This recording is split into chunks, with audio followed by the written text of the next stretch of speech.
Good evening. On behalf of the League of Women Voters, I'd like to welcome you to tonight's forum for the County Council candidates. My name is Chris McLaughlin, and I'm on the board of the League of Women Voters. I'd like to thank Wyoming Seminary and President Kevin Ray for allowing us to use this facility this evening. I'd like to welcome the 10 candidates who are running for County Council. 5 of them will be elected in November. And I thank you all for agreeing to participate. I just want to give you a little idea about the forum for tonight. They're each going to have a minute to introduce themselves.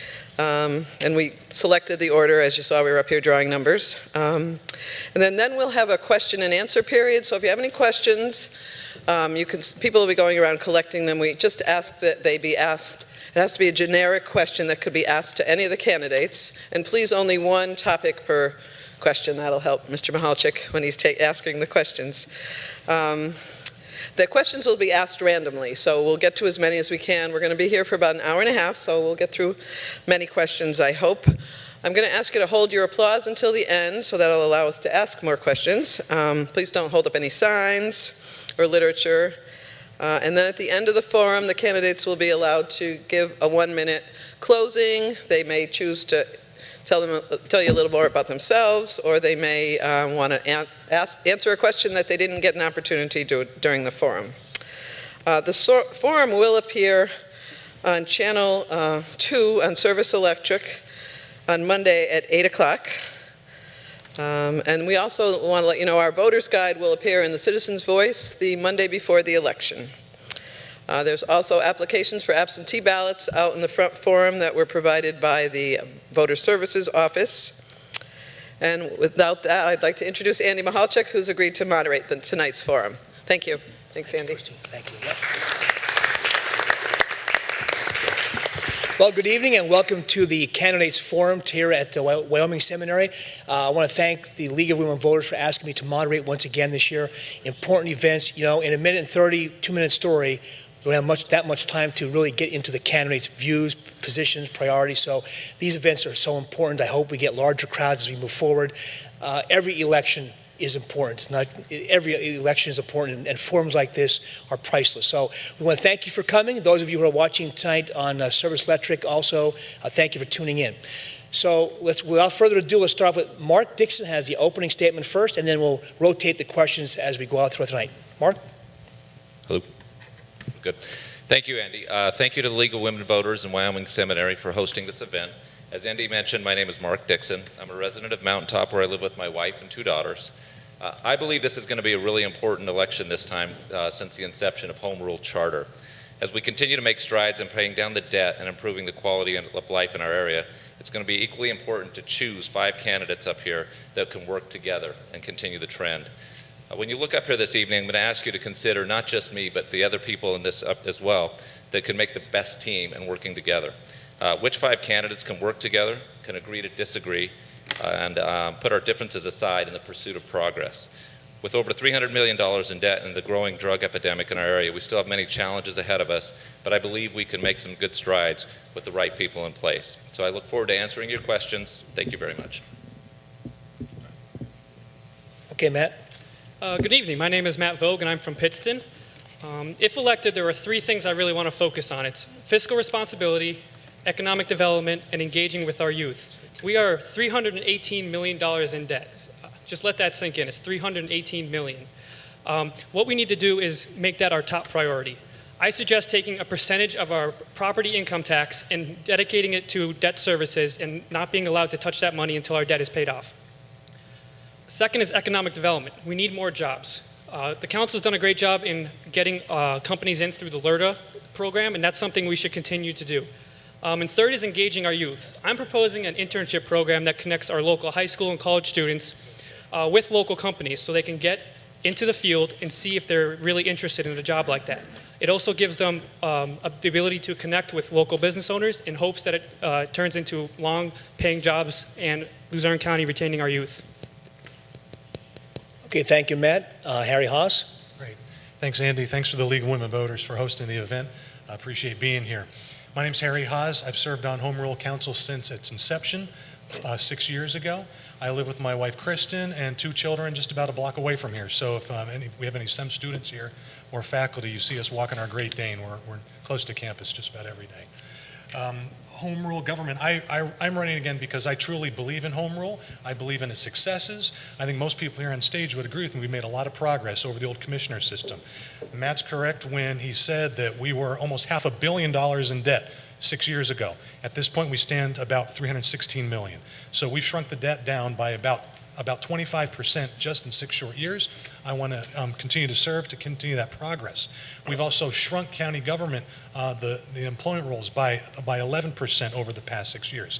We've refinanced our variable rate debt to fixed rate, saved the taxpayers millions of dollars. I also agree with what Mark talked about people being collegial. I serve with a lot of quality people on this council, and it really comes down to can you talk with people, engage the issues, and not get into personalities, and I think we've done a pretty credible job over the past 6 years. Thank you again. Okay, thank you, Harry. Now, Stephen J. Urban. Good evening. I'd like to thank the League of Women Voters for hosting this. I'm Stephen J. Urban. I'm from Wilkes-Barre. I actually served on council in the beginning for the first 4 years of council as a resident of Wilkes-Barre. And I'd like to actually see a lot of different financial sort of changes at the county. With home rule, I think I was one of the more realistic individuals when it came to finances and tax increases. I never voted for a tax increase. I will not vote for a tax increase in the future because I don't think the county could actually manage its money wisely. We are about $319.9 million in the hole, which I think the newspaper article stated that the other day, so I don't know what the true number is. A couple $1 million off with a couple other individuals, but I would like to get back on council because I know the role, and there are many changes that need to be done to hold the county accountable under this particular home rule charter. Okay, thank you, Stephen. Linda McCluskey-Hauk. Good evening. I'm very happy to be here this evening, and I am a resident of Kingston. Although I grew up in Luzerne, I was born and raised there. I'm a lifelong resident of Luzerne County with the exception of a few years away at college, but I did come back, and my husband and I both think that Luzerne County is a wonderful place where we've raised our 4 children, and our grandchildren live here now as well. I have been honored to be on county council since the inception of home rule. I have served in my 6 years on council, 2 years as vice chair and 3 years as chair of council. I'm very much a proponent of home rule. I think that we've made great progress, and I think that the residents of Luzerne County have never known as much about the operations of their government as they have in the last 6 years. I would like to be elected for a 3rd and final term, and I would appreciate your support. All right, thank you, Linda. Now, Sheila Sedman. I'm a lifelong resident of Wyoming Valley. I received my bachelor's and master's degree from Temple University. I received my law degree from the University of Pittsburgh. I've taught both high school and college.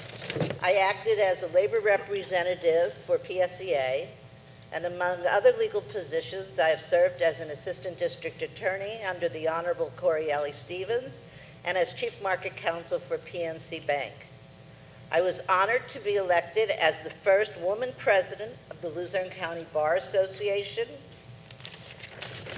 I am admitted to practice law in front of all the courts in Pennsylvania, including the United States Supreme Court.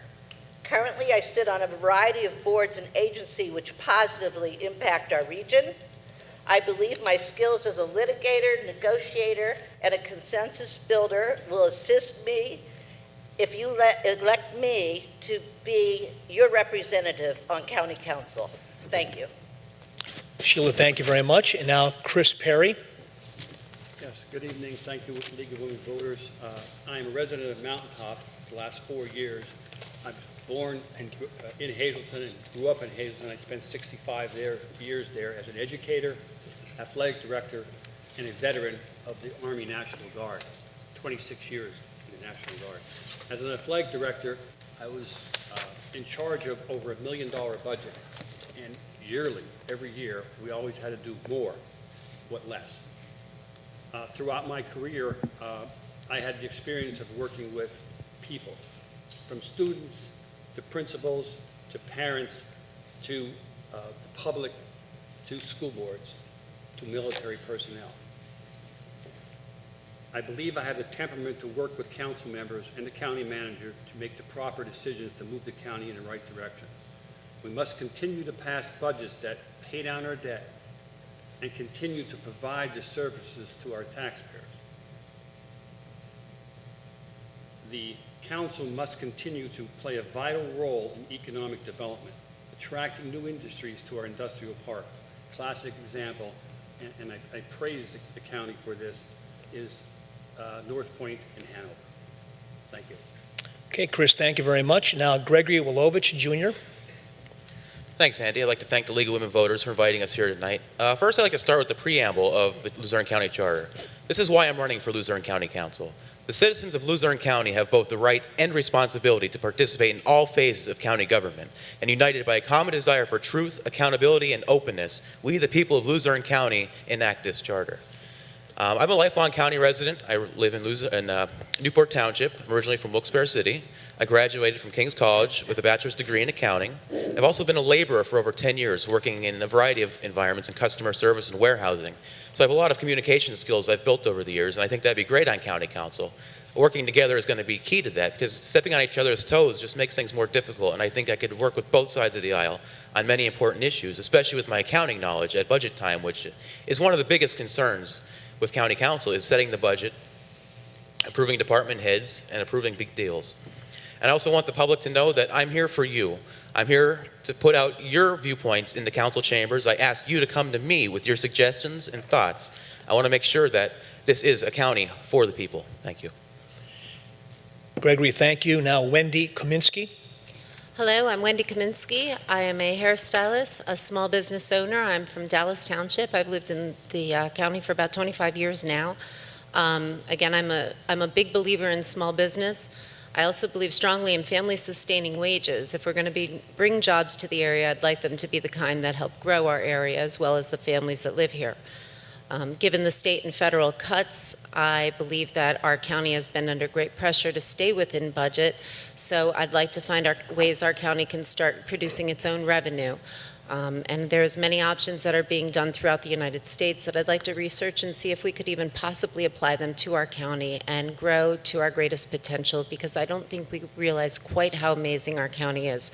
We've got beautiful landscape for tourism, as well as an academic center with 3 universities and 2 colleges that we should be building on. And families should be wanting to come here. It's a great area, and we are just not meeting our potential. Thank you. Okay, Wendy, thank you. Now, John Godomsky. John? Good evening, everyone. I'm John Godomsky. I live in the borough of Wyoming. I've been a lifelong resident of Luzerne County. I'm married for over 40 years to my lovely wife, Karen, formerly Karen Solomon of Wilkes-Barre. I got 3 gorgeous daughters, smart girls that went to college, that married, and now I have 6 grandchildren.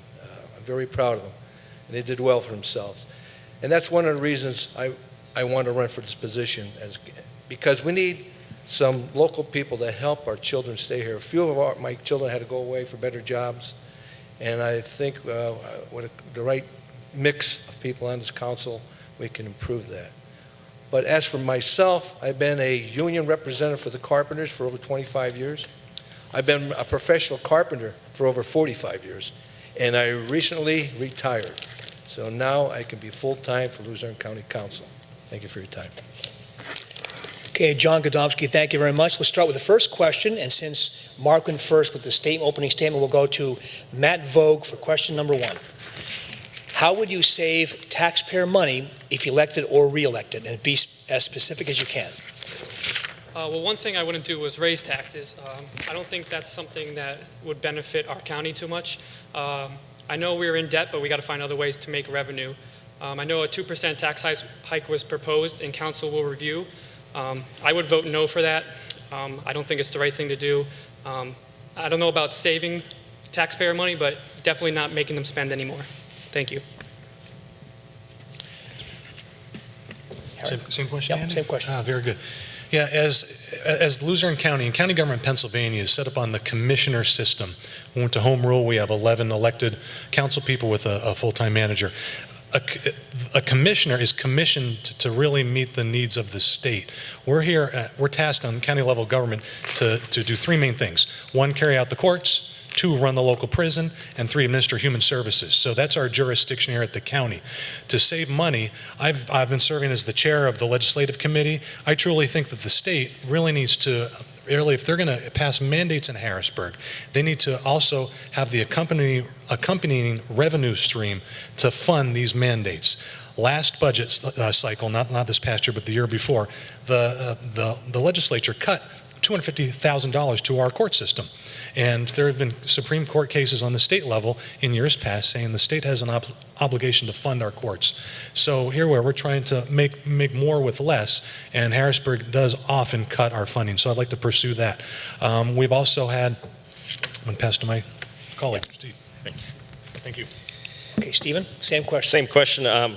When home rule first started, we had about a $120 million budget, and the proposed budget for next year is $141 million. It's about $20 million increase in about 5-6 years.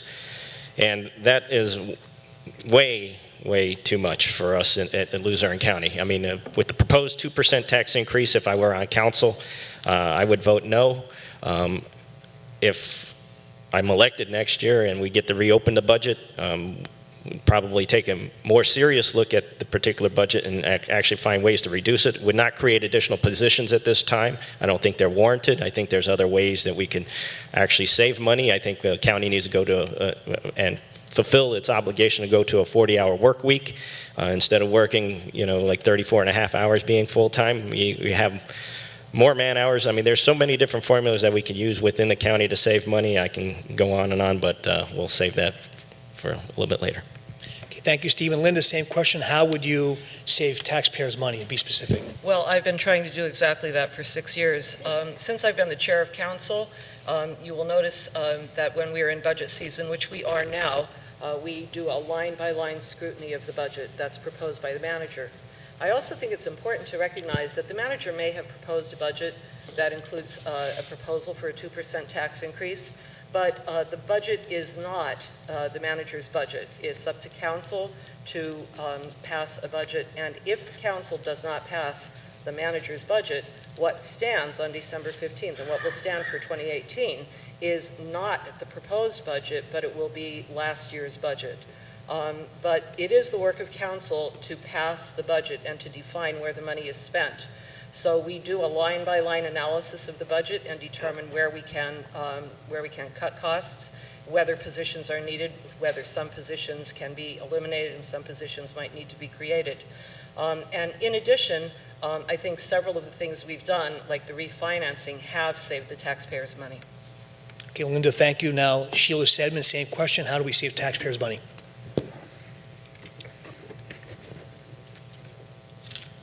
Well, I believe they've heard from two incumbents that certainly know they have worked hard on saving the taxpayers' money, and they have, in fact, saved it.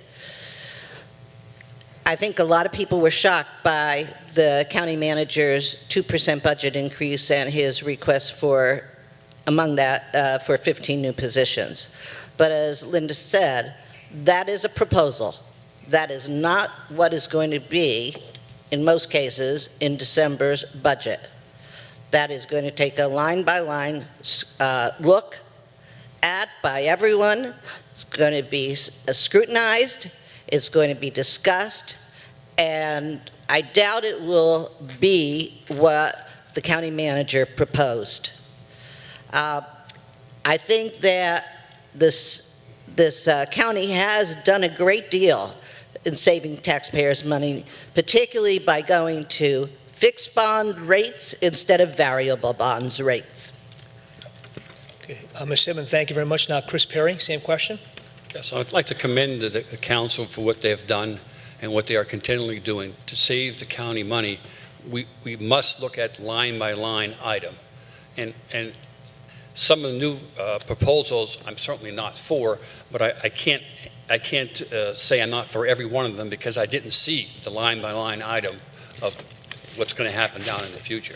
And I love the idea that Linda pointed out and Sheila pointed out the refinancing of the bonds, the variable interest rates. I'm not sure if they're all variable now. I think there's still some that are variable. We've got to get rid of the variable rates. And that's going to save the county a tremendous amount of money. And the budget will not be a 2% increase. There's no question about that. Thank you. Okay, thank you, Chris. Gregory? Yes, about lowering taxes and keeping that in line. I do have an accounting degree from King's College, and I think line by line analysis is the most critical part of this. And we also have to discuss possibly shrinking the government a little bit. I mean, we're spending a lot of money in payroll and pensions and all that down the line. We need to make sure that we're running our budget tight. I like living paycheck to paycheck. I understand what it's like living tight budgets, and we have to make sure we're making cuts where necessary, but also at the same time making sure that our essential departments are covered as well.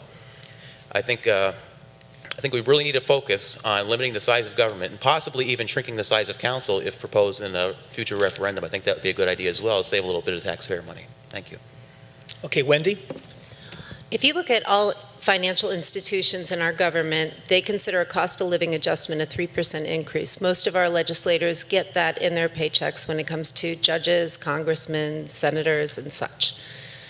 2% increase given the state cuts on our county is actually not terrible. Now, as a hairdresser, I do not make a lot of money. I am a single mother, so I don't like paying taxes. And that's why I want to direct my focus on growing the county's income as opposed to relying on outside income or taking the food off the table of people who work for our county. Because ultimately, these budget cuts that everybody keeps talking about are jobs. So if we can work through finding grants, if we could work through building cooperatives or anything like that, I'd like to see that happen. I'd like to focus more on growing ourselves and becoming more independent as opposed to relying on outside sources and cutting our community and our workforce down. Thank you. Thank you, Wendy. Now, John Godomsky, same question. How do you save taxpayers' dollars? First, we have to increase the tax base as far as increasing revenue. And a lot of people didn't realize it, but me in the construction industry, we have been building gas-generated power plants. We have one in Berwick going. There's one up in outside of Scranton. They're all around the area. And this is very important because this will attract some bigger industries because the closer the power plants, the cheaper the cost for them to run these plants. So with that, we can increase revenue for the county. In turn, will help cut the tax base for the people of Luzerne County. Thank you. Okay, thank you, John. Question number 2, we'll start with Harry Haas. Oh, I'm sorry, Mark Dixon. Absolutely. You picked that lucky number 1. I know. I got to, He picks that number 1 every time we do these events, and he always picks number 1 at random. Yeah. Okay, same question, Mark. What would you do to save taxpayers' dollars? Look, I think one of the things that we should consider holistically in Luzerne County is regionalization. One of the best examples that I would use is I live in Mountaintop, as I said. We've got 3 police departments. You've got Wright, you've got Rice, you've got Fairview. What can we do? Can we combine those? Can we do some regional, combining those police departments and some consolidation, and there'd be a cost savings there. Let's take some of that money that's being saved and let's put that back into the communities. Whether it's into our parks and into different resources in those areas. So that's one of the ideas that I would have for that. So thank you. Okay, Mark, thank you. Question number 2, now we'll start with Harry Haas here, okay? Compromise has become a rarity in the political arena these days. What would you do to promote cooperation among your fellow council members? Thanks, Andy. Yeah, I think I've been very cooperative over the past 6 years. I come with an open mind to every council meeting. I read up on the issues. I do my homework. And we come and we talk it out, and sometimes it's painful. But nonetheless, I feel a lot of joy serving in council. Our chair, I can't speak enough about Linda Howe because she is absolutely fantastic. Talking about the line-by-line analysis, that was Linda's idea. And we have taken that every year. I don't think any other government really does that. If you go to these local townships and boroughs, I don't think, and forgive me if I'm remiss, I don't think they really are as thorough as we are. So when we come together, there's 11 people. I like the idea of 11 people, 11 different people with 11 different talents, and everybody's got some different ideas and approaches. If we can really come together and maybe divide and conquer, focus on what our strengths are, come together as one, I think we can make some great strides.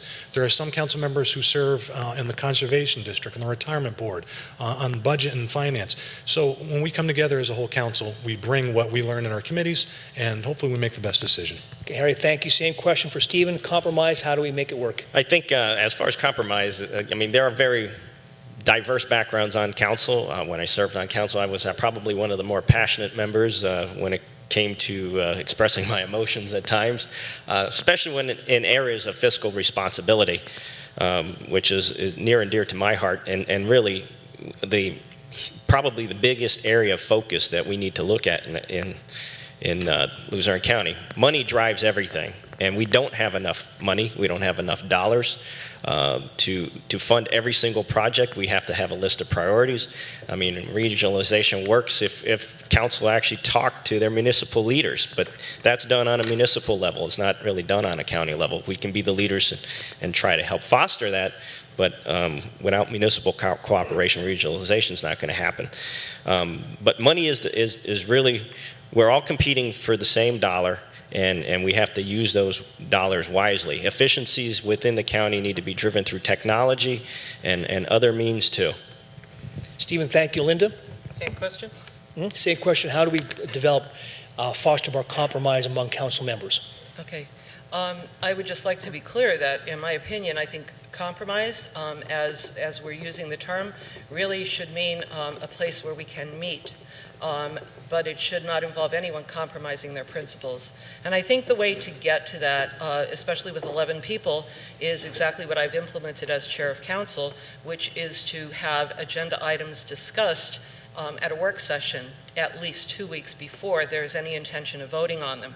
And we have complete and thorough discussions. And sometimes items remain on a work session for more than one work session before they actually proceed to a vote. I would never ask someone to compromise their principles just to agree with me on any one item, but I would hope that through a complete discussion of the issue among the 11 people, that we would actually all be able to come to some meeting point and perhaps amend an item or something so that we can get to what most people would call a compromise. Okay, Linda, thank you. And now Sheila Sedman, how do we foster more compromise on the council? I think when we look at the term compromise, we often look at it as giving up, as Linda kind of indicated, our position. That is not what I look at as compromise. I look at it more as consensus building. We take an issue that many people have different feelings about, and we work through them, and we get to the point that, yes, we can agree on this part, we may disagree on this part, let's try to deal with this and form something that everyone can agree to that might please some people a little bit more than others, but everybody can seem to deal with it. I don't think that you have to give up everything each time or compromise your feelings. But I think, once again, consensus building is for the basis of the community. Okay, thank you. Chris Perry?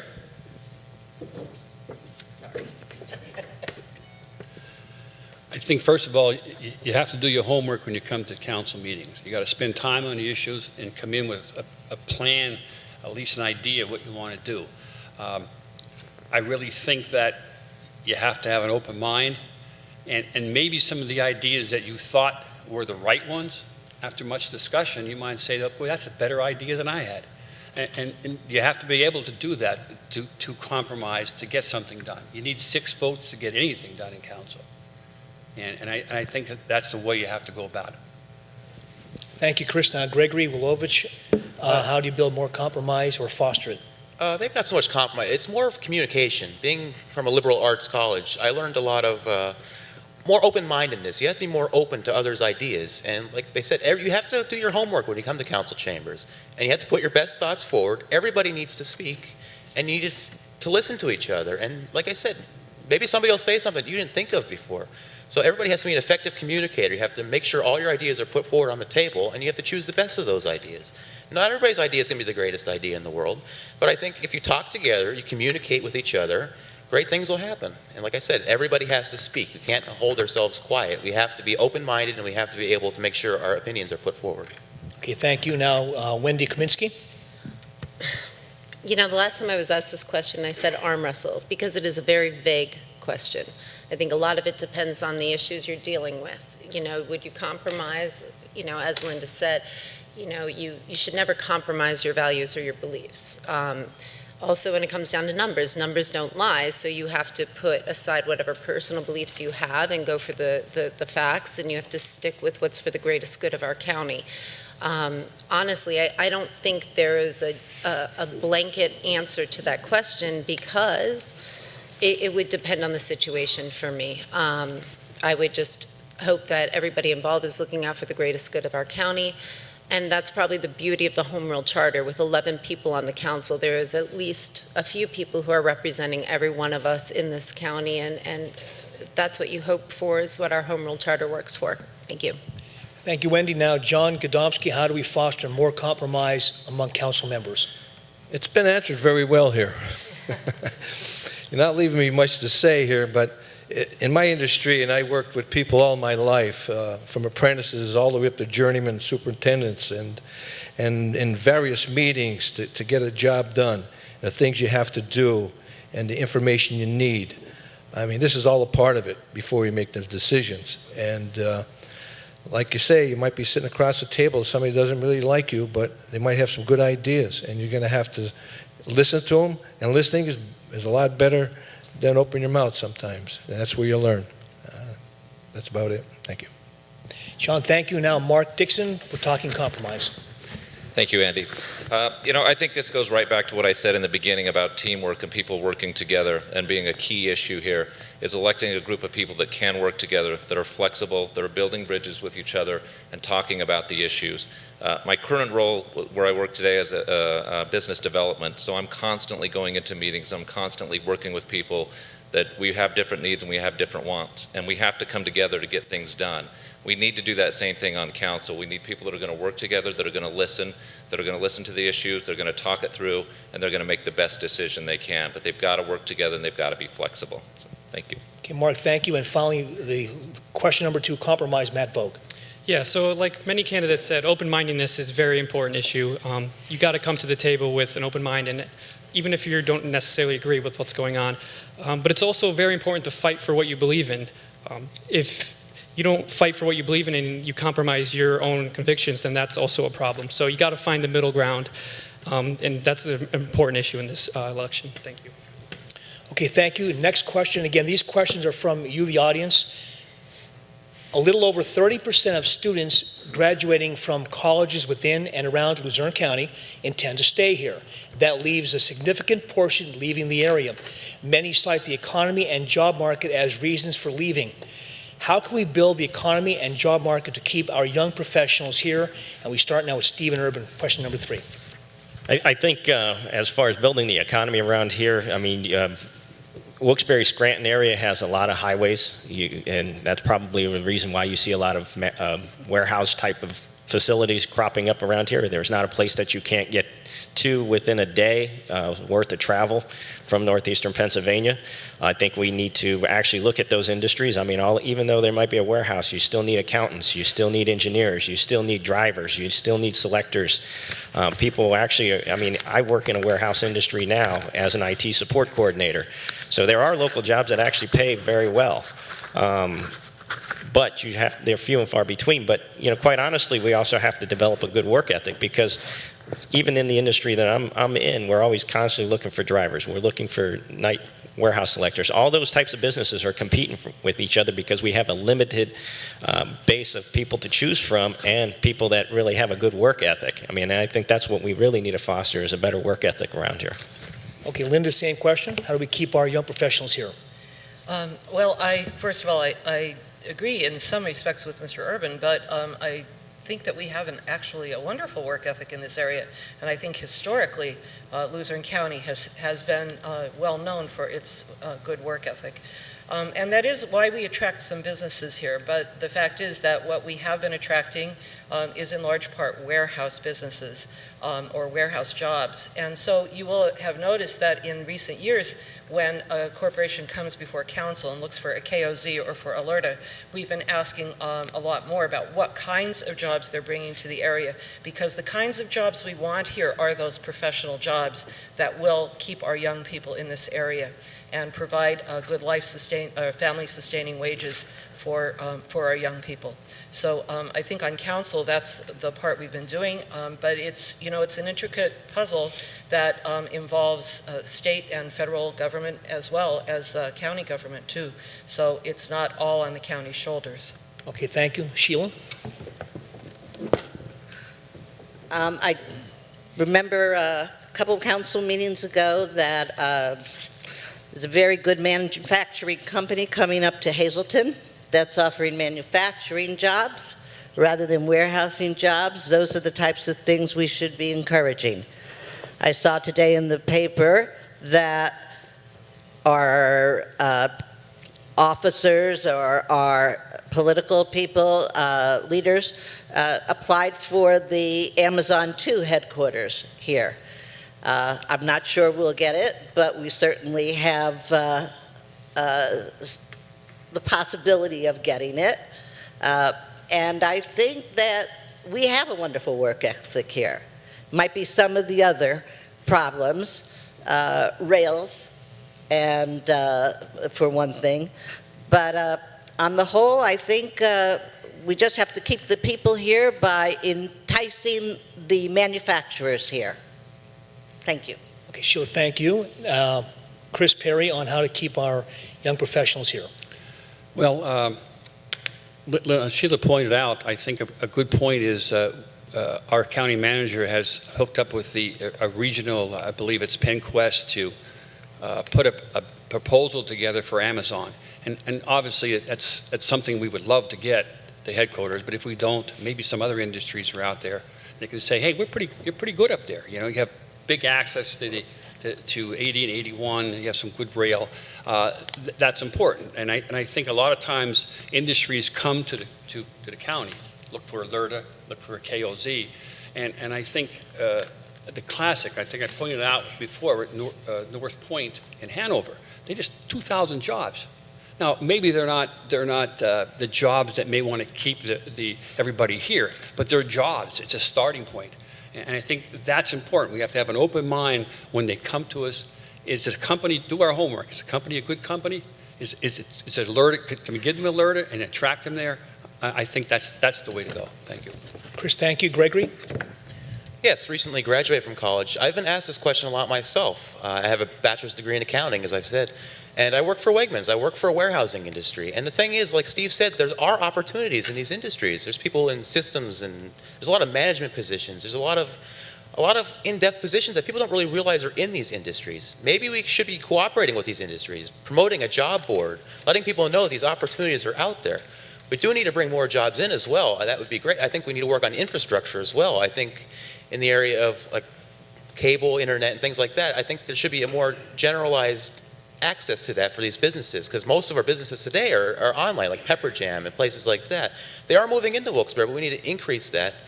Also with the KOZs, we could be bringing in industries. We have to also, like Linda said, we have to make sure that we're asking them what kind of jobs they're asking to bring in. And again, job boards, we've got to promote these positions.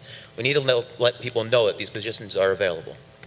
Thank you, Gregory. Now, Wendy Kaminsky. I think bringing in jobs is a great idea. However, we also need to build communities that set roots. We have to address our opioid crisis. We have to realize that the amount of debt we owe is affecting our credit, and it's difficult for the county to build on anything. We have aging infrastructure, plenty of blighted properties. Again, I still go back to that we need to start investing in our own community. Some things that municipal cooperatives such as Port Authority in New York City is owned by the states of New York and New Jersey. The Denver Convention Center is owned by the city of Denver, partially with the community, as well as Pike Place Market in Seattle, all of which are huge tourist attractions. As much as we rely on other companies to come into our area to help us out, I do believe that we, as a county, can begin investing in our own area and building ourselves from the bottom up. Thank you. Thank you, Wendy. Now, John. I have nieces and nephews that went to school in Villanova and some of those larger schools. And these are smart kids. And what's happening, they'd have such good grades that these colleges and universities are directing them to the big corporations in New York City, in New Jersey. And that's the problem too. That's one of our problems. And we don't have those big corporations here. To bring them here, it's difficult because the economy here has been so pushed back with warehousing, they forgot that we have a lot of good, smart people here that want to stay here, but there isn't any opportunities for them. It's a difficult thing to bring them in. We have to work for it with a lot of the, I've lost for words here for a minute. But it's important to talk to our children. Maybe they're not made for college. We need people to build houses. We need people to put plumbing in. We need people for electrical work. They're good jobs. They're good paying jobs. Thank you. Sean, thank you. Now, Mark Dixon, talking about keeping our young people here. Uncut hair. Thanks, Andy. How many college students do we have here out there right now? I see a bunch of them there, right? Ask these guys, how many of them, when they get out of college, they've got, $60,000, $80,000, $100,000 in loans, and why they're leaving. They're looking for good, sustainable jobs. I think it's great, some of the jobs that are coming into the area, some of the warehouse jobs that are going on, and that's great. But we need more tech jobs, and I think we need to look at, upgrading our infrastructures, as Greg had said. Look at our downtown areas, places like the Pepper Jam, Coal Creative that are coming in. Those are the type of jobs and those are the type of companies that we need to attract into our area to keep the young people here. Ones that they can pay off their student loans, ones that are good paying jobs that have an opportunity for growth. And I think it's also quality of life, right? As a young person, they want to be able to go out, they want to go out and enjoy themselves, they want to be social. We need to make sure that those places exist. We need to keep building those places and encouraging the small businesses to come in and open those up. And make sure that they're safe on the streets. So if they want to, if they're walking from one place to the other, they've got to feel safe in getting there. So thank you. Thank you, Mark. Now, Matt Vogue, same question. In my everyday job, I'm a marketing manager at Keystone Automotive down in Exeter. It's a multi-billion-dollar company that many people don't even know is in this area. And they experience a serious gap between jobs that they're looking for and recruiting young talent. So what I'm proposing is that internship program. We need to get to these kids while they're still in school. We need to connect them with local companies in hopes that they lead to full-time jobs in the future. And then also, I think we need to bring back trade schools. Graduating from high school, not everybody is made for college. We need to give them more options besides a minimum wage paying job with little advancement opportunities. Okay, thank you, Matt. And finally, Harry. Yeah, keeping our young people here is not the responsibility of government. It's the responsibility of the people with skills. The purpose of government is to make sure law and order are maintained and that people can have property rights. Now, college kids in the back, you're in college, you're going to get a degree in a couple years. I would encourage you, make yourself excellent. Learn those foreign languages. Try different skills. Work with your hands, work with your mind as well. Make yourself so valuable that people can't turn you down for a position. Maybe some of you will start your own firm here. And that's what I think. We have such potential in Luzerne County. We have quality people here. We have a great quality of life. If people really looked within themselves and really developed their own skills, I think that is the engine that we're all talking about here on this stage. We're looking at the Great Society of the 60s and the New Deal of the 30s, where the state of Pennsylvania is the biggest employer here. I want to see our own people being their own employers. This Irish job that Sheila brought up before, they're coming here to Hazleton. They said they didn't need the LRTA. They didn't need the tax incentive. They just thought it was the greatest place to come. And they're going to come here and give quality jobs. So I encourage everybody in the audience to help the people in your family, encourage them to build themselves up. Okay, thank you, candidates. Now we're going to mix it up a little bit. Each candidate will have a different question. It will not be the same question. And again, these are randomly given by our audience. Can we start the fourth question with Linda McCluskey-Hauk? The question is, taxes and revenue. What solution would you propose to increase revenue for the county besides increasing property taxes? To increase revenue for the county, well, there have been a couple things that have been proposed that have been sent to us, especially through the state legislature. They did give us the ability to use a $5 vehicle fee that would have been a usage-based fee, or it would be a usage-based fee and would not rest solely on property owners. Unfortunately, when we're looking at increasing revenue, there are limits to how we can do it, and it's generally, up to the citizens to contribute to the sustenance of the government. So, I mean, the revenue to support the government has to come from somewhere, but I think that every avenue should be explored as to other ways besides property taxes to raise revenue. Okay, Linda, thank you. Now for Sheila Sedman, what are your thoughts on the balance between the environment and the many gas pipelines planned for Luzerne County? Well, I spent a lot of time working in Luzerne, in Wyoming County and Susquehanna County. And I would hate to see what happened in those two counties in Luzerne County.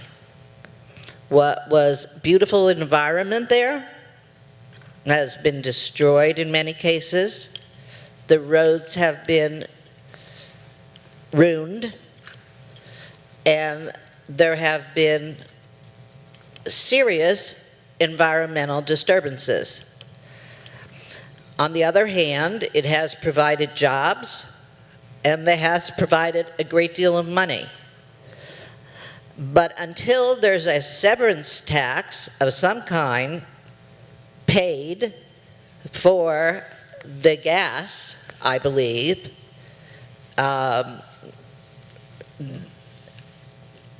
it's a useless situation. Okay, Sheila, thank you. Okay, Chris, a question for you again from the audience. If a county resident came to you alleging a specific wrong by a county official, how would you respond? Well, at first I would go to Dave Pedri. He's in charge. I would explain it to him what took place.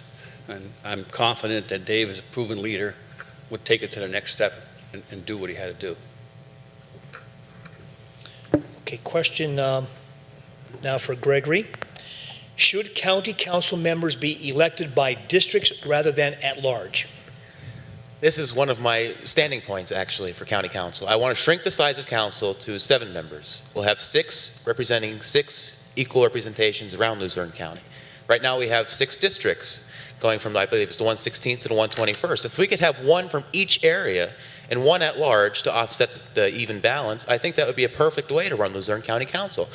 Again, if we have 6, 7 members from Hazleton or Kingston, I don't think it's fair. They're not going to put their efforts focus on other areas of the county. We have to be reaching out to each individual area, and that way possibly each council member can have an office in each of their districts, and then they have a much easier time getting to the representatives to bring forth their concerns. I think that'd be a great idea, as well as moving county council meetings across the county so that we could be more accessible to the residents of Luzerne County.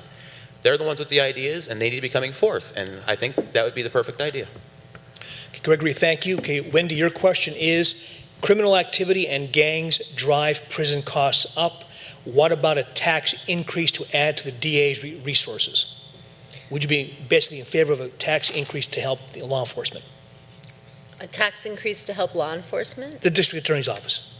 If it was dedicated to that, absolutely, I would, because I don't think anybody likes crime, seriously, except criminals. So, yeah, as long as we're sure that that tax money is dedicated to that source and that's where it's going, I support that completely. I am against criminals. I've known too many people who are victims of many types of crimes. So, and given the state of affairs as it is, I know the DA's office is already struggling and they're trying to stay within budget, and they lowered the request for people to help them out as well, issues on our police force and such. Yeah, I know nobody likes taxes, but when it comes to crime, if I know that's where my money is going, I'm okay with that.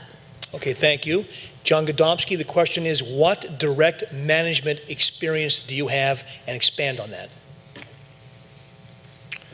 Like I mentioned, I recently retired. I'm a business representative from the Keystone District Council of Carpenters. And I sat on many boards on our health and welfare and our pensions, our annuity funds as a trustee, apprenticeship programs, president of locals, vice president, trustees.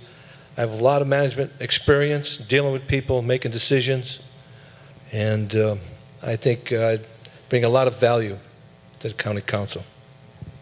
Okay, John, thank you. Question now, fourth question for Mark Dixon is, are there parts of the county charter you would like to see improved? Parts of the county charter that I'd like to see improved. Actually, not at this time, Eddie. I think the county, the home rule charter is working. As we've said here, the debt's being paid down. I think we're on the right track. I think we need to continue down that. This is an important election, as I've said, and elect the right people to work together. And I think we need to continue to follow that. If at some point that we wanted to bring it up that we're going to reduce the size, I would support that to go to vote. I think that sometimes, you look at these meetings with 11 people and it's difficult to get all those people together and to agree. So that I would consider. Okay, thank you. Now, Matt Vogue, your question is, how can we bring Hazelton into our county as a vital part of the county? Yeah, well, one thing that Greg mentioned is moving the county council meetings, and that's not a horrible idea. I wouldn't say every meeting, but maybe once a year we go to Hazelton, just so they have the opportunity to speak in front of everyone. I mean, they do in Wilkes-Barre as well, but it's a little bit of a drive, as we all know. So I would just suggest having a meeting down there once a year and encouraging the residents of Hazelton to come out and speak to our council. Okay, thank you. Question for Harry Haas. What is your stand on recreational funding, i.e. trails, parks, that kind of thing? This county council has supported a lot of recreational endeavors over the past 6 years. We have Act 13 Marcellus funding, which the council majority voted for. I actually did not support that. I thought local zoning should take over for the Marcellus, but nonetheless, we still do receive about anywhere between $250,000 to $350,000 a year. We have implemented programs to get that money out to the municipalities to help out with funding. I'm a big fan of the DNL Heritage Corridor, Delaware and Lehigh. It goes. It's going to eventually leave from about Ashley and go all the way down to Bristol by Philadelphia, and that's a great little engine to bring in tourism. I bike that myself. I've seen people coming actually from out of town using those bikes and biking trails and staying in Luzerne County overnight. What else have we done? What else can we do? We're looking at using some of that funding this year to partner with Kings and Wilkes to do the River Common, and we're looking at having more programs there, as well as making that a world-class site, make it look like the golf course at the county grounds look like. That's what I would like to see happen. Okay, Harry, thank you. Question for Stephen J. Urban now is, what can be done with out-of-town absentee landlords and crime? This is actually a tough issue. This is more of a municipal issue. It's really not a county type of issue to deal with. When you're talking about absentee landlords, that's up to the municipality to pass those ordinances at the borough level, at the city level, township level. They have a responsibility, on their own. We don't want to really impede on their powers. I'm sorry, the second part of that question was? How to track down absentee landlords. Well, yeah, tracking them down, that's really up to the municipalities. It's not really up to the county to do that. People need to realize that county government only does certain functions within municipal government overall. County can update its zoning ordinance, which is actually quite antiquated. But other than that, that only covers about, I think, 23 municipalities. Other than that, all the other municipalities are on their own. Okay, Stephen, thank you. We start now with our next question for Sheila. Do you think legislation should be enacted to limit KOZ programs for businesses? No. I think the KOZ programs are an enticement for many businesses, and I would not limit them. I think they offer tax incentive or a non-tax incentive to many of the businesses to get people to come into our downtown, if that's where we have them, or wherever we have the ability to put a KOZ zone. And I think that's one of the incentives that we can use to get people to come to our area, especially large manufacturers.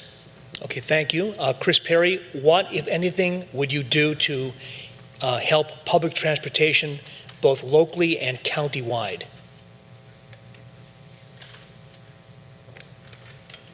Well, probably I would encourage the advertisement of it to make people aware that we have it, and certainly our senior citizens can benefit from that.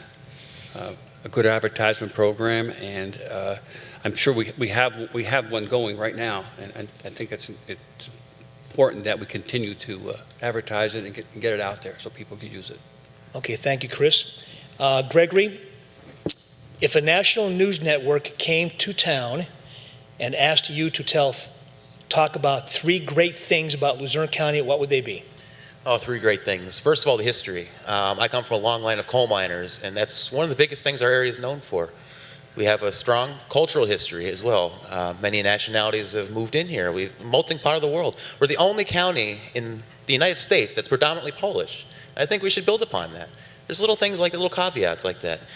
Also, our colleges. We have major colleges here. King's College, Wilkes University, College Misericordia. They're big institutions, and they all produce great, smart people across the county. And they're coming from New York. They're coming from New Jersey. I know ones that came from North Carolina. Our colleges are a great aspect of Luzerne County. And also the tourism. There's beautiful state parks. There's beautiful farmlands, beautiful cities. Again, there's so much history. They're so rich. And I think we need to promote all of these things. We need to promote our history, we need to promote our students, our colleges, and also our tourism aspects. They're all great aspects of Luzerne County. Gregory, thank you. Now, Wendy, one-line question. Have you read the charter? I have. Is that it? That's it. That was Very good. the addendums to the questions, you have to recite it after this out in the parking lot. We want to give a couple sections out there to get a Don't ask me to cite it, but I Right. can definitely, reference things in a, yeah, I did read it, but, sorry. Okay, John, what made you decide to run, and what do you hope to accomplish within the next 2 years? 2 years. I thought it was a 4-year term, first of all. But, well, like I mentioned, I just recently retired from the construction industry. But my history of working with people from right out of high school to 70 years old and helping them get their pensions, I have a lot of knowledge in dealing with people and hardworking people this area has. I like to represent them all on the council. And what was the other half of the question again? Pardon me? What's the other half of the question? What do you hope to accomplish in the next 2 years? Okay. Well, infrastructure, economic development, safety issues are big. We know in all our big cities and some of the smaller towns, there's crime, and we need help. We need help from the county, maybe can help the local municipalities with the police enforcement and saturate bad areas to make us more safe to live for our people. Thank you. Okay, John, thank you. Mark Dixon now. I'm sorry. Yeah, Mark, how will you ensure that council and the manager adhere to the charter as well as, quote, best practices, end quote? Well, I don't think they have a choice. We want to make sure that we're following the charter. I think it's very important. Oh, these guys, No, look, it's very important, and I think that we need to reference the charter. It's very important that we follow it. We need to go play by the rules, that we need to keep everybody honest, and work together to do that. I think that the county council is there to make sure that the county manager is following the charter as well. So, I mean, that's what we're there for. That's what we need to follow, and that's what I plan on doing. Okay. Matthew Vogue, the question is, would you be open to proposing cutting the council's salary to save the county government almost $90,000 per year? I'm fiscally responsible, so yes. Short and sweet. I know I'm getting mature when I have to read out a little bit this way. Do you want my readers? Okay, this question is for Stephen Urban. I'm sorry, Harry Haas. The question is, what are the 3 things you've done in the community that have had a significant and lasting impact? Wow. I got married and had 2 kids. That's a big one. I don't think That's that impacted 3. me. I guess That's 3. That's You're 3. done. These are short answers. You know, going to school and leaving an area for a few years and teaching and living in Washington, D.C., and coming back here, I always want to give back. And the great thing about serving on the council is it's a part-time job, even though the hours, and Lynn will attest to this, and Steve too, probably a lot more than just 20 hours a week and many times, but it's a chance to give back. And really, you know, we come out of a legacy of corruption here in Luzerne County, and I think we're making a lot of gains. I think we're truly getting our ships righted in this path. And, you know, I want to leave a legacy for my kids and my grandkids. Hopefully I have grandkids. And this is the best place to live. It's the best place. People come here, and I think if we really get this government intact, Andy, and if we really make sure we rein ourselves in, I think we're going to see an increase here in population in the years ahead. Okay, Stephen, the question is, how would you raise funds to improve the condition of the Susquehanna River? As far as raising funds for the Susquehanna River, it's really an environmental question that's going to have to look at other revenues of, say, for instance, maybe go back to the state and asking for some type of countywide sales tax where we can actually take that revenue and bring it in and do other things with the river. But I think the river itself, overall, over time, has predominantly through nature in itself, has cleaned itself up with the exception of some of the acid mine drainage. I don't think the river is as bad as it was many, many years ago. I don't think people are polluting it. You know, if we were willing to put up a waterfront in Wilkes-Barre and hold events down there, I don't think it's really that decimated. So really, I mean, I think we have bigger issues as far as economic issues within the county before we look at I mean, we do put a lot into the environment, but I think a lot of the money that we're really looking at and relying on within the county has to go, you know, right now it's going to salaries and benefits and not other areas. Okay, and Linda, the question, opioids are one of the biggest concerns in the United States and our area. What can a county council do, if at all, to help curb that epidemic? Well, it is true that Luzerne County is one of the many communities in not just Pennsylvania, but across the country that's been hit hard with the epidemic.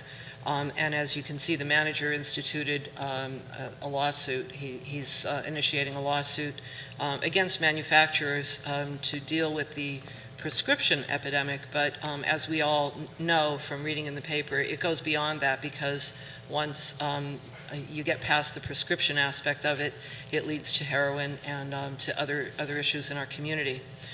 So as a county issue, as a community issue, the best thing that council can do is make sure that the law enforcement agencies are funded, primarily the district attorney's office, and she does have a drug task force coordinator position there. She's asked for some help with that.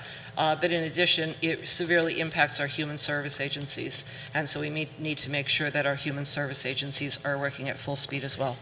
Okay, Linda, thank you. Now we'll go to Chris Perry with this question. If you are elected to county council and there is a tax increase approved by the current council, will you introduce an ordinance to reopen the 2018 budget to reduce that tax increase?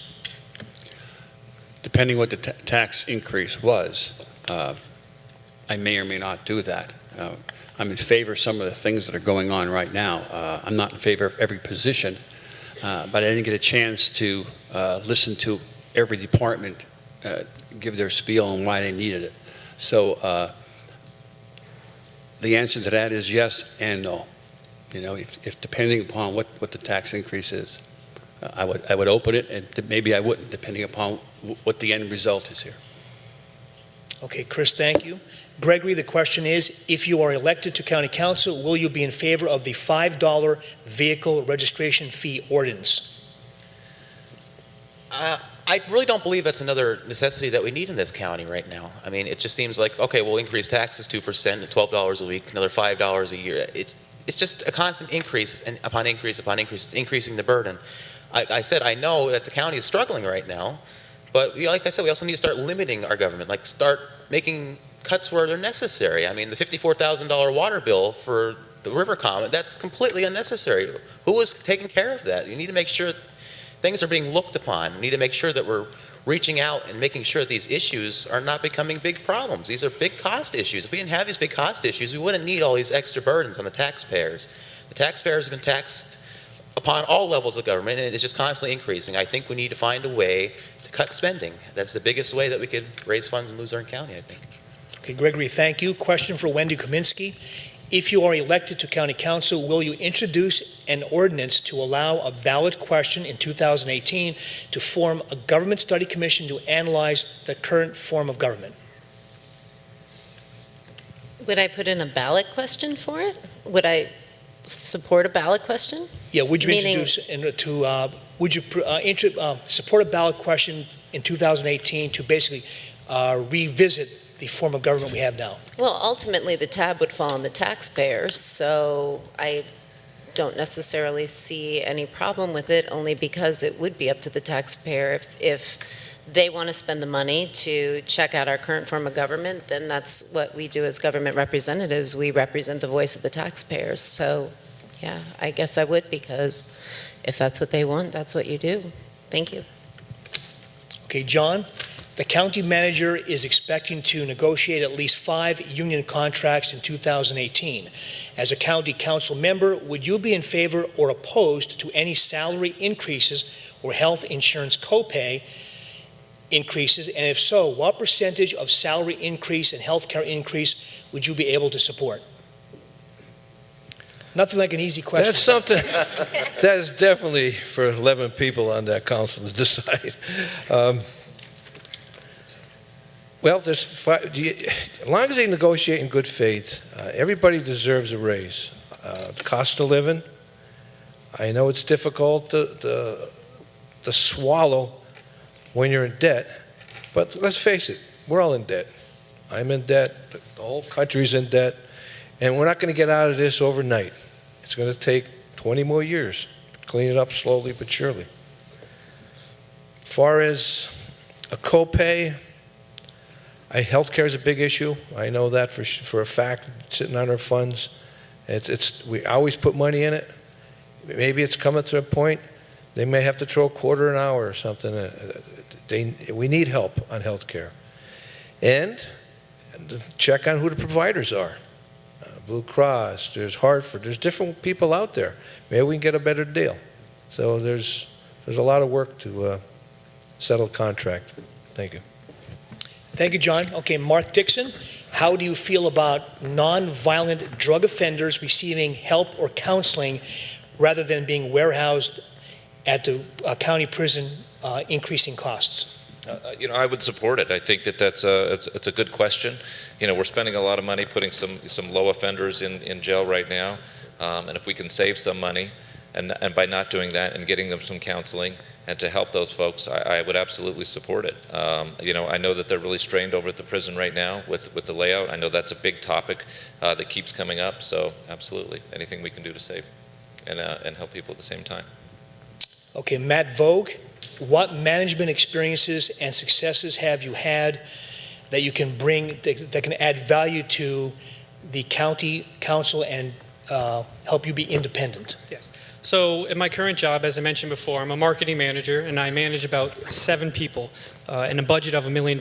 So I have the experience. I do it every day, and it's just another thing that I would bring to the county government. Thank you. Okay, Harry, question for you. What are your top 2 policy-based concerns about Luzerne County, and how will you enact positive change in those areas? Great question. This past year, one of my priorities was to take on the blight issue that we have across our county. You know, we have aging housing stock, we have a population exodus, and we have a lot of out-of-town or absentee landlords or property owners that allow the properties to really diminish. Hurts housing values, it's a drag on the neighborhood. So what we've done this past year, council voted to form a blight property review committee, and we've been putting a lot of time in there this year to come alongside the counties, the municipalities of the county that have code enforcement that are willing to say, hey, look, here's a property that's been causing us a lot of troubles over the past few years.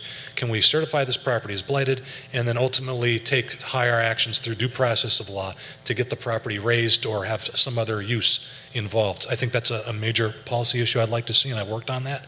The next policy issue is really just to pay down the debt. Once we get this debt paid off, that we automatically see a 25% freeing up of our budget. We can give back tax, actually a tax decrease, if you can imagine that, and also make some capital improvements that we have a need for, we haven't seen happen on our time. Thank you. Okay, Stephen J. Urban. And I'll ask this question to Stephen, then anyone else wants to chime in on this. We've done a lot of stories, and there's been a lot of concern about the state of the Luzerne County Prison. Something's got to be done. How do we do that? What plan would you have, and I'll ask any other county council candidate, to either build a new prison, improve this one, and where do we get the money for that? Once again, this is a budgetary question that's a huge multi-million-dollar project. Should we take it on? You're probably talking in a tune of maybe $100, $150, $200 million. Luzerne County doesn't really have that type of money at this point in time. Maybe we have to co-op it with some other counties around the area. But you know, when you're $320 million in debt, and that debt is going to last through 2029, and the prison itself right now is about $28.5 million a year to run. That's about 20% of the general fund budget. Nothing is really cheap in Luzerne County, you know, and it's really, you need people in there with an analytical mind that can really look at and work with these numbers.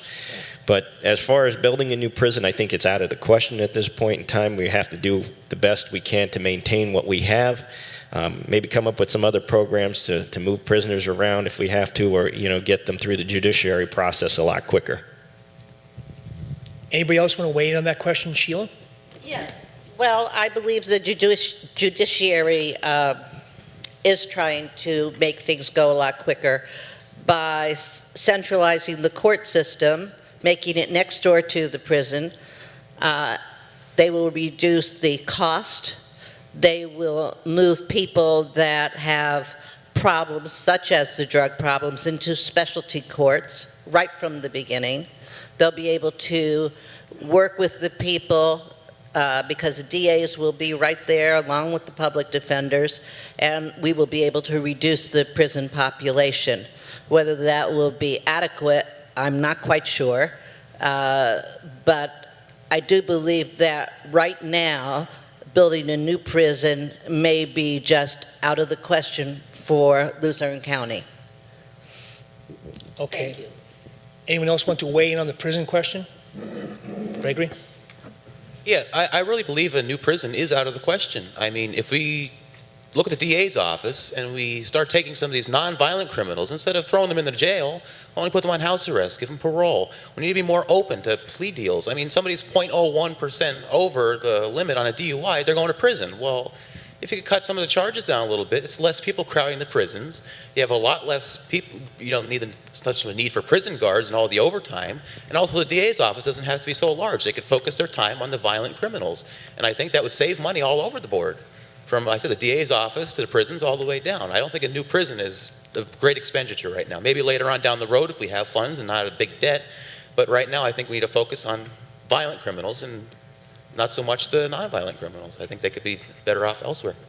Okay, Gregory, Wendy, want to weigh in?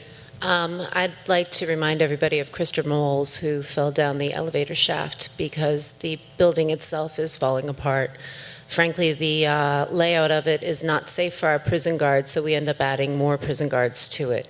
I understand we need a new air conditioning system, and people complain that prisoners don't deserve that, but our prison guards do, because they have to wear uniforms and protective gear. a young woman, a guard had her back broken checking a prisoner who was smuggling in contraband in her special place. So our prison, you can say, well, maybe we should not charge criminals as much, but then at the same breath you turn around and say, well, marijuana is the starter drug for the opioid crisis. Again, like in the grand scheme of things, the prison is not in the best of shape. Our prison guards are not, the way it's laid out, it's harder for them to streamline controls. So I think that perhaps we could set goals. Is it in our budget right now or sometime soon? No, but we do need to set that as a goal for our community. Thank you. Okay. I'd just like to say a few words. I echo what Wendy says. Safety of our prison guards is important. They like going home to their families at night and without being injured and have a healthy environment to work in. I don't know how good the detention center is next door, condition that is. I don't know if it's possible we can renovate one and renovate the other together. Is that some saving costs? I mean, it's something maybe the council can look into, but I don't know the condition of the building. Thank you. Okay, But may I just say something? I don't think anybody is disagreeing with the fact that our prison guards definitely need some of the advantages of making our prisons a better work environment and a safer work environment. I'm sure that we are looking at priorities, prioritizing things, and that's what I'm saying. In terms of doing it on this particular budget, I don't think we can afford it, but I do believe that it should be put on a bucket list, so to speak. It's a very important issue. Okay, thank you. This question is for Linda. This question deals with cutting departments. I've talked to county manager, and the size of county government has been reduced drastically in the last 4 or 5 years. Can we make more cuts? And if so, what departments do you think we can do that? If not, do you think we're at a level where we have to remain to provide the services we have to our taxpayers?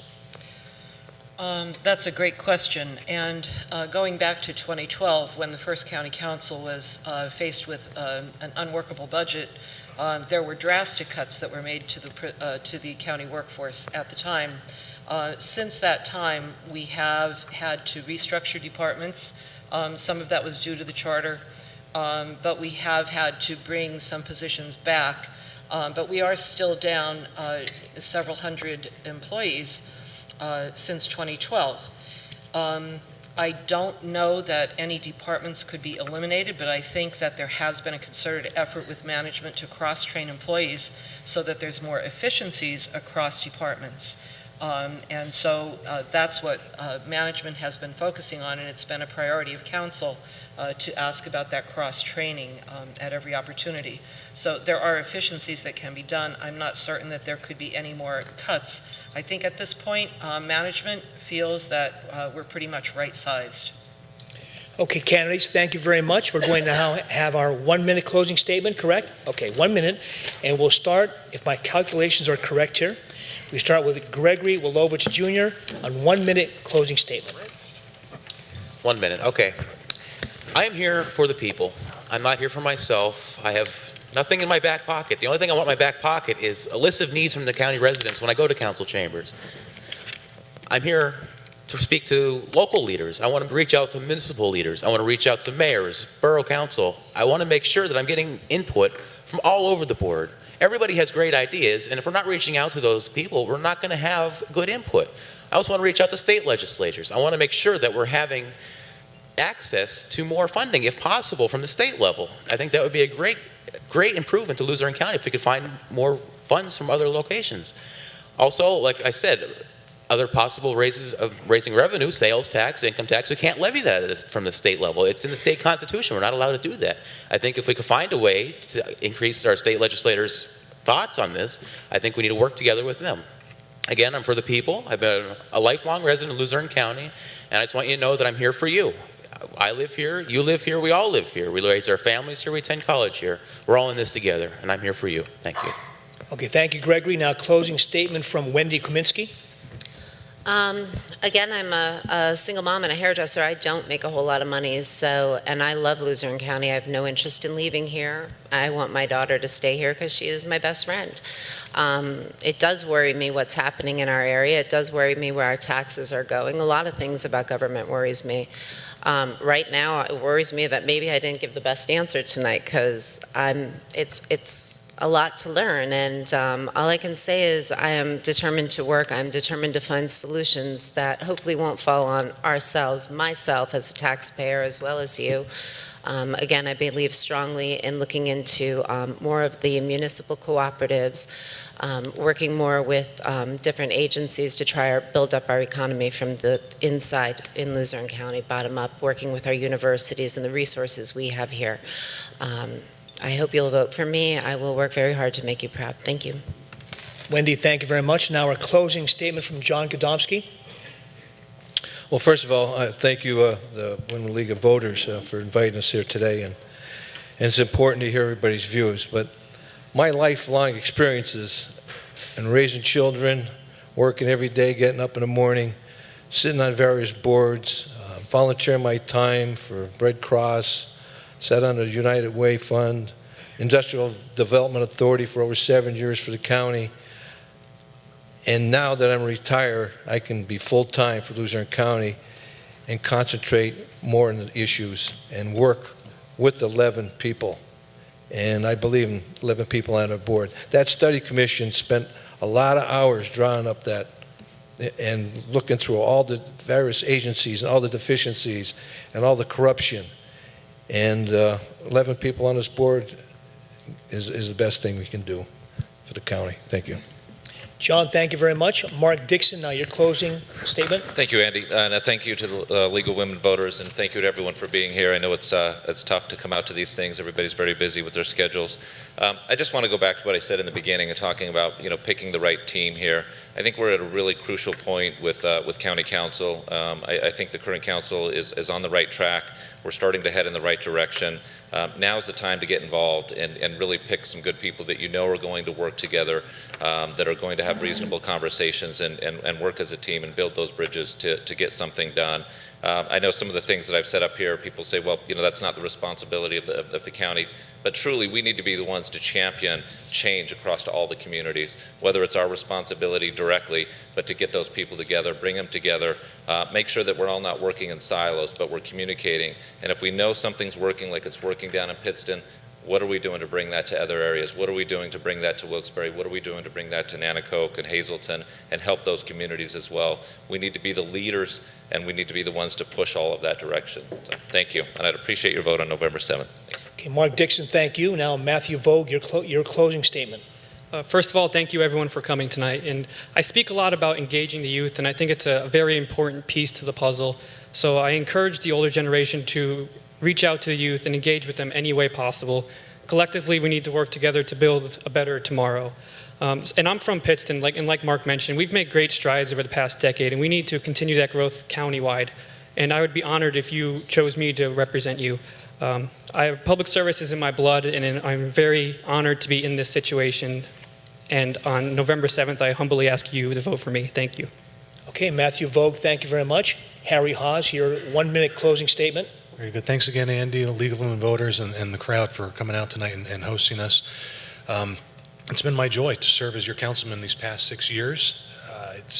I've lost some friends making some very tough decisions. This is not work for the weary, everybody up here on stage. There's been some very tough meetings. But nonetheless, I'm really proud of my record overall, with very few regrets. And I really think we've turned a corner in Luzerne County. With home rule government, you don't see departments suing each other. You don't see corruption in the paper anymore. These part-time council people, if you look online, very few people even sought a lot of money to pay for these campaigns. Like we had hundreds of thousands of dollars under the commissioner form. So home rule government is working, and I'm excited to, with your vote and your support, to serve another 4 years. It'll be my last 4 years. I'm term limited out because of the charter, and I think that's a really good thing to have. If we could apply that to the state and federal government, as I've said before, I think we'd also be a lot better off with some term limits. My website is harryhaas.com. If you like what I said tonight, maybe you can check out my website and see if you would support me on Election Day. Thank you. Harry Haas, thank you very much. Now, Stephen J. Urban, your closing statement. I'd like to ask for everybody's support on November 7th. As a person that knows many of the county issues, I'm going to go over briefly in a minute. Over the past 6 years, we've had a 2% increase in county taxes. Homestead exemption was lost. The county's still not on a 40-hour work week like most places. Believe it or not, they're still on a pay-behind schedule instead of pay-ahead when they pay people's salaries every couple weeks. I would vote no on a vehicle registration tax, or I would support charter changes and term limits even for the county manager, because right now he's in there for life unless 7 people decide to get rid of him. LCTA gets county cash already, so public transportation does get money. Local colleges should educate around the needs of the community too. That is something that we really need to look at. There are many jobs in this area, and when I talk to our HR people, it's finding good people that want to work. There is pay out there to be made. No to new positions. Something too that I was looking at recently, they're looking for a $1 million contribution to the pension. Why is that while stocks have gone up 15 to 20% this year? So there are many other issues, and I ask for your support on November 7th. Okay, thank you, Stephen. Now, closing statement from Linda McCluskey-Hauk. I would also like to thank the League of Women Voters for sponsoring this forum. It's been my pleasure to take part in it.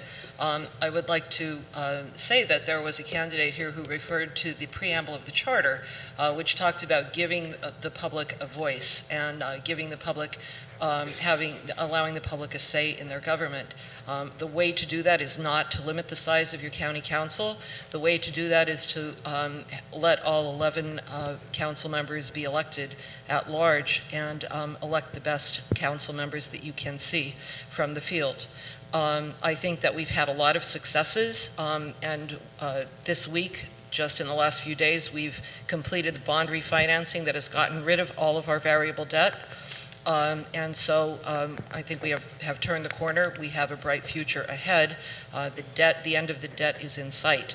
I also think it's important to note that a lot of that debt was accumulated in order to avoid raising taxes over several years. So people who are adamantly against a tax increase need to consider that $400 million in debt was accrued to avoid that. And we have turned the corner and made a big difference under home rule. Okay, thank you, Linda. Now, Sheila Sedman with her 1-minute closing statement. Sheila? Thanks to the rest of the candidates who have put their lives on hold, I'm sure, throughout this election process. Thanks to the League of Women Voters who understand the importance of this race and all other political races for providing these forums for our citizens. Thanks to Wyoming Seminary and their president for offering the use of the Buckingham Performing Arts Theater for this forum. Thanks to the audience and those students back there who were forced to watch this. I do hope that you have a better idea about county council. I hope that on the 7th of November you might consider voting for me. I think I can do the job and do it well. Thank you. Thank you, Sheila. And finally, Chris Perry, your closing statement, 1 minute. I'm a big believer in home rule government in Luzerne County. It gives everyone an opportunity to run for this position. I believe wholeheartedly in the county manager. Dave Pedri is born and raised here. He's raising his family here. He's a vested interest in the county, and he's a proven leader. I am a big believer in county council. They're doing a great job. I mean, they reduced the debt by $100 million from 2012. Hard to believe, but they did it. And they reduced the workforce by close to 500, still providing the services that we need in the county. I believe in our voters, that they'll get out to vote and elect the 5 best people to run and move our county forward. I hope I'm just one of them. To our candidates, it's been a pleasure getting to know you. It's been a true pleasure. One of the best things about running for any office is the first time I'm doing it. You get out to meet a lot of good people, and these are really good people.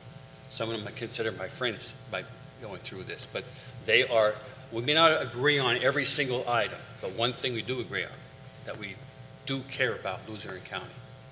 Again, thanks to League of Women Voters. Okay, Chris Perry, thank you. Thank you to all the candidates for being here tonight. Good luck in the election, November 7th. And to those at home or those in the audience, get involved in the process, let your voice be heard. It's that important. Again, thank you to League of Women Voters for having me moderate again this year. And again, get out there and do your part to make our county the best it can be. Thank you.